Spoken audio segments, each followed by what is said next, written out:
Hello everyone. आज का हमारा टॉपिक है गाउट की पैथोजेनेसिस और ड्यूरिंग दैट पैथोजेनेसिस क्या क्या फीचर्स, क्लिनिकल फीचर पेशेंट में देखने को मिलते हैं वो हम यहाँ पे पढ़ेंगे। तो सबसे पहले क्या होगा, अगर बॉडी में कोई भी ऐसी कंडीशन जिसकी वजह से रैपिड सेल टर्नओवर होता है, मतलब सेल डिस्ट्रक्शन ज़्यादा हो रहा है, या फिर ऐसी कोई मेडिकेशन है जिसकी वजह से क्या there is break down of DNA जैसे ही ब्रेक हुआ तो वहाँ पे प्यूरिन जो बेसिस हैं वो रिलीज होंगे। या फिर अगर कोई पेशेंट अल्कोहल इंटेक बहुत ज़्यादा करता है तो क्या होगा, अल्कोहल का एंड प्रोडक्ट क्या है, कीटोन और लैक्टिक एसिड। तो ये जो दो प्रोडक्ट है कीटोन और लैक्टिक एसिड, ये क्या करेंगे, यूरिक एसिड से compete करेंगे कि एक्सक्रीट कौन ज़्यादा हो। बॉडी इनको एक्सक्रीट करने की कोशिश करेगी क्योंकि ये हार्मफुल है, तो जो यूरिक एसिड है उसका जो एक्सक्रीशन है वो थोड़ा कम हो जाता है। एक्सक्रीशन कम हुआ या फिर प्रोडक्शन ज़्यादा हो रहा है, इन दोनों कंडीशन की वजह से पेशेंट में अगर हाइपर यूरिसीमिया होता है तो ये क्या होगा, अब जो ये यूरिक एसिड जो कंसंट्रेशन ब्लड में बढ़ गया है वो क्या होगा, जॉइंट में लीक आउट होना चालू होता है। जॉइंट में लीक आउट होकर वो क्रिस्टलाइज हो जाते हैं पेरिफेरल जॉइंट्स में।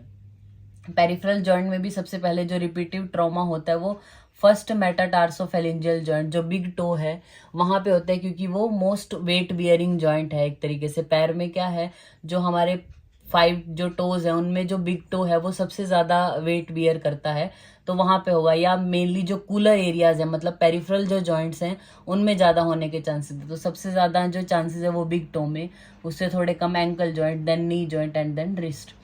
तो कोई भी जॉइंट में जाके मेनली बिग टो में जाते हैं तो वहां पे क्या क्रिस्टलाइज हो जाने लगते हैं।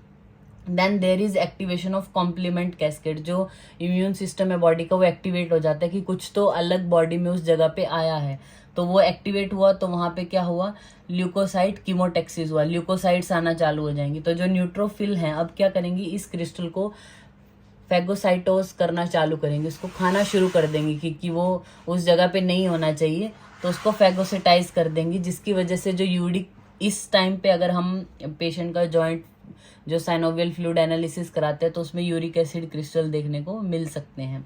देन ये जो नीडल शेप क्रिस्टल है ये क्या करते हैं, पंचर कर देते हैं न्यूट्रोफिल को। कुछ तो न्यूट्रोफिल उनको एनगल्फ कर लेंगे, लेकिन कुछ क्या है वो न्यूट्रोफिल को ही पंचर कर देते हैं, जिसकी वजह से जो डिग्रेडेटिव एंजाइम है वो जॉइंट स्पेस में रिलीज हो जाता है। तो इन्फ्लामेटरी जो भी कैस्केड चल रहा है उसकी वजह से क्या हुआ, जो वो जॉइंट जहाँ पे ये चल रहा है पूरा प्रोसेस वो पेनफुल होगा, वार्म हो जाएगा, स्वॉलन हो जाएगा। और कई बार तो कुछ पेशेंट में फुट जो है वो बिल्कुल पैरालाइज्ड हो जाता है पेन की वजह से। एक्चुअली ऐसे पैरालिसिस जैसा पैरालिसिस नहीं होता, लेकिन पेन इतना होता है कि पेशेंट चल भी नहीं पाता है, तो ऐसे इस तरीके की पैरालिसिस को वो पोडाग्रा बोलते हैं। देन नीडल शेप जो भी क्रिस्टल थे उन्होंने पंचर किया, देन वो क्या है, क्रॉनिक टॉफाइस गाउट में कन्वर्ट हो जाता है। ये पूरा प्रोसेस चलता रहता है तो वो क्रॉनिसिटी चली हो जाती है उसकी।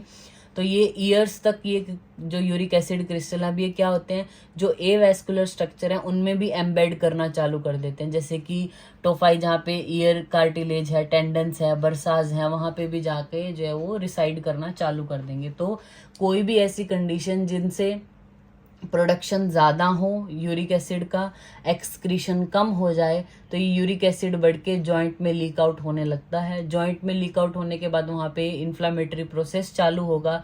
इन्फ्लामेशन हुआ तो वहाँ पे क्या होगा, जो कुछ तो न्यूट्रोफिल उनको एनगल्फ कर लेती हैं क्रिस्टल्स को, लेकिन कुछ क्रिस्टल उसको पंचर कर देते हैं, जिसकी वजह से वहाँ पे क्या पेनफुल जो भी डिग्रेडेटिव मटेरियल है वो क्या हो जाता है, रिलीज, और पेशेंट को सिम्टम्स आते हैं, पेनफुल, स्वॉलन या वार्म जॉइंट हो जाते हैं। पोडाग्रा मतलब वो कंडीशन है कि जिसमें पेन की वजह से पेशेंट बिल्कुल पैरालाइज्ड हो जाए, देन वो क्रॉनिसिटी में जो है वो प्रोग्रेस कर जाता है। तो ये हो गया हमारा टॉपिक गाउट जिसकी पैथोजेनेसिस।